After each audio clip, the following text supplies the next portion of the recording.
Hello everybody, I'm George from Ireland, so welcome back to my channel. Sorry about this book overhanging the bookshelf.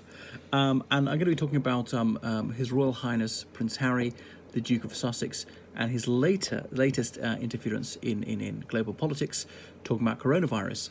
As it happens, I concur with most of what he said, but I still think it's inapposite of him to say it, because he's half in and half out of the British royal family. Could he just renounce all his titles and then be a private citizen and then speak up? Who would listen to him then? But even if he jettisoned these titles, nobody's going to forget that he was a prince. Even if he doesn't call himself a prince, other people will. So that's why the only reason why we're even talking about him. Otherwise, who is he? A 30-something who does some sort of nonsense job for a corporation, which he only got because of his regal status. But anyway, so it was, I think it was the 1st of December, World AIDS Day, that Prince Harry said that coronavirus is a little bit like HIV. Well, I suppose they're both deadly and they're both transmissible diseases, so in that he's correct. Said that corporate greed and political failure have prolonged both pandemics. Well, yeah, there's some truth in that one, but the thing about HIV is it took years before they're effective antiretrovirals. And I know the people's viral load can get so low that it's almost impossible to pass it on. But HIV was discovered in 1981, if I got that right, and there weren't very effective drugs for it until the late 90s. Whereas coronavirus, it was about November 2019 that we discovered what it was, but within a year we had something to hugely reduce your chance of catching it. I don't know if the drugs are that much more effective at curing it once you've actually got it, but I do notice the rate of those who are dying of it, who've got it, has gone down, partly because they're usually vaccinated when they get it, and therefore they have a less serious case, and maybe just doctors and nurses have a better idea how to cope with it. Anyway, I'm not a medical man, as I'm sure you can deduce. So the Duke of Sussex, he released this video on his YouTube channel a little while ago. Now, his mother was Princess Diana, and she did a lot to make people more cognizant of the danger of HIV/AIDS. And when am I getting my booster? Well, maybe I've had it. I shan't tell you, though I do encourage you to get vaccinated and get a booster. And his mother, she would kiss AIDS victims on the cheek, because it's hard to realise now just how petrified people were of HIV. It was sort of a moral panic, because there's a moral aspect to it, as people often got it from sexual contact or indeed sharing needles if they were drug users. And some people thought you can get it from even being the same room as another person, no physical contact, and not realising it's actually not that easy to get. I know someone who's a priest in the 1980s, and some of his parishioners were really worried that, you know, if someone else had drunk from the cup of wine, the communion wine, if you drink from that same cup, you can get it, and just rubbing it with a cloth where someone's lip mark, whether that won't do it. In fact, I don't think you can do that. You can't get it from saliva, I don't think, unless the person bites you or something. Anyway, so Prince Harry and his good wife Meghan Markle, they had a clip aired during the Global Citizen live event in New York in September, and they said there ought to be a vaccine equity policy. Incidentally, his father, Prince Charles, he was awarded the title of Global Environmental Citizen. This is years ago. It was about 2004 by former Vice President Al Gore.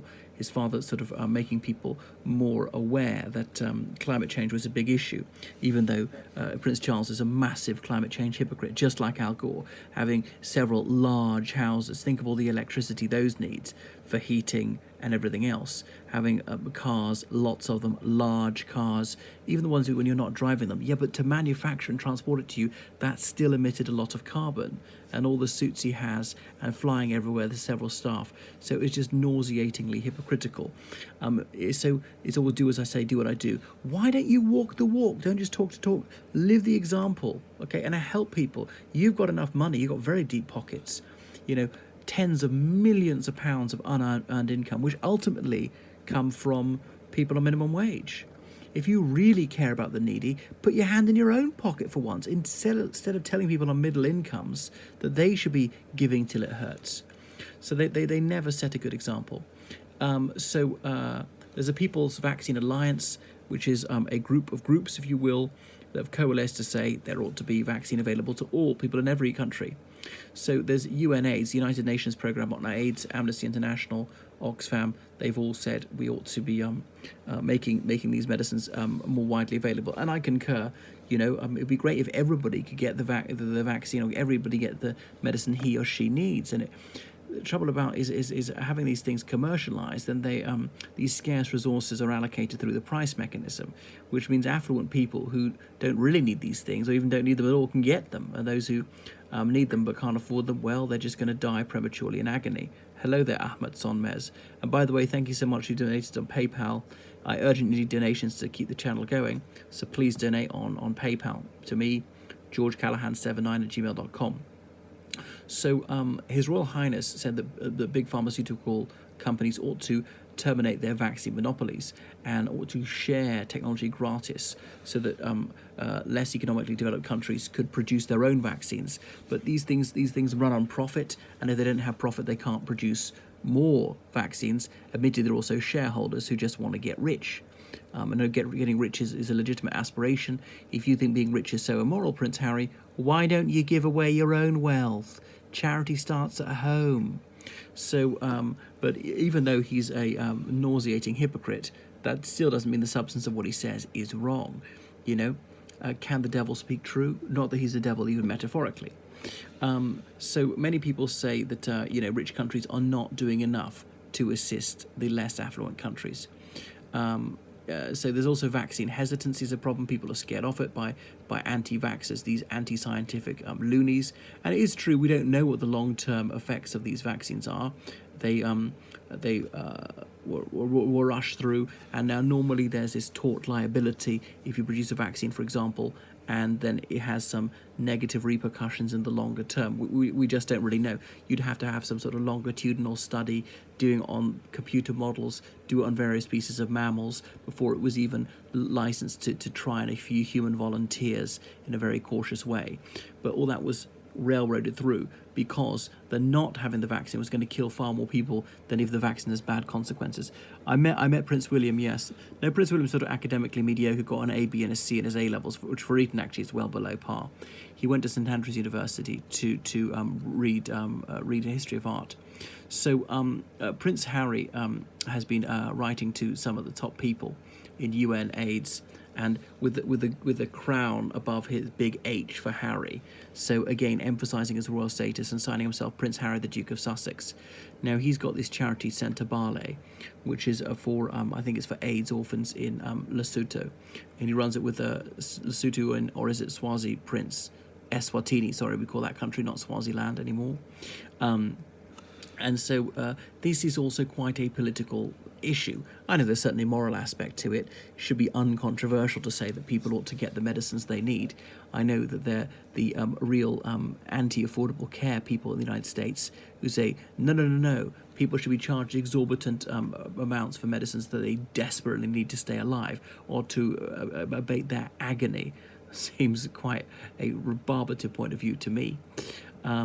Anyway, so Prince Harry, he's trying to do good. He has a platform. Part of me thinks, all right, whether he wants it or not, the media is interested in him, and he can use this podium he's got for good to alleviate suffering. So mustn't be too harsh on him, at least doing that. But these then become political issues. I mean, what public money should be spent on, what laws should be passed, and so forth. And I would like to think it's beyond argument that reducing suffering is a good thing. But how we do that is more contentious. So the prince said that in the early 2000s, a wave of activism helped break drug company monopolies, giving millions of people access to generic medicines at the fraction of the price. Close quotation. They did, and of course that's commendable. And he continues, by ending vaccine monopolies and sharing technology, companies in the developing world can start producing COVID vaccines too, which is quite true. Anyway, so he made a video with Miss Byaniyima, and then he said, break the monopolies, share the know-how, deliver people's vaccine. So there he was sloganizing, again, which is a little bit a bit controversial. I mean, are they really monopolies? Can monopolies even be a good thing? Usually not. And these companies which have developed this technology at a great expense don't want to give it away for a song.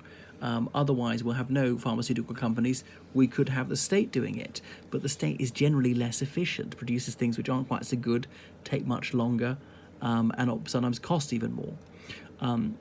Anyway, so Prince Harry invoking the memory of his late mother, who died in a car crash in Paris on the 1st of September 1997, saying how his mother would be most ingratiated to people for all they've accomplished in providing antiretrovirals and so on to those who are suffering from HIV. The letter was read out by the World Health Organization's director of UNAIDS, dealing with not just HIV but hepatitis and other sexually transmitted infections. Prince Harry is now talking about the Omicron variant and said how worried he is about that. I wonder how Prince Harry and Mrs. got vaccinated. Did he have a nurse going to his home to inject them? Good question. Well, they seem to have nothing but the best, despite being sort of down to the earth people, a man or woman of the people. They certainly like their privilege. They like their private jet lifestyle. And he's talking about the voiceless majority needs to be heard, and the onus is on leaders to end this pandemic. All right. So he's going to speak up for people he's never met in countries he may never have been to and haven't authorized him to speak up to him. I mean, he's someone who's so opinionated, I wonder that he doesn't enter public life, as in actually seeking election. But he can't in the United States until he becomes a citizen. Will he become a citizen? I suspect he will, actually, just to give another 2 fingers to the House of Windsor. Anyway, so he said that failing to tackle the AIDS epidemic would be a failure of the next generation. But this might be coming from a good place, out of genuine philanthropy. He's compassionate. He's seen these children who've lost their parents, who themselves are suffering this horrendous disease, and he wants to alleviate their suffering. I mean, it's very hard to take issue with that. Yes, it would be good if we could be rid of this terrible disease. Anyway, he talked about his experience in that Centre Ballet charity. So I also think in some ways he shouldn't be doing this. He could stick to a script which is uncontroversial, still saying, can we find a way to make sure everyone get these vaccines, and not say what that way is. But you might say this is not a time for being mealy-mouthed, no pussyfooting around this issue. It's urgent. People are dying completely avoidably, and that is a moral outrage. Anyway, he lauded the AstraZeneca Oxford team. He was speaking at the GQ Awards and saying that there's this great inequality between those who can get the vaccine and those who can't. And in the developing world, under 2% of people have received the jab, though I do think they tend to be less infected. And so some doctors and nurses don't even have it.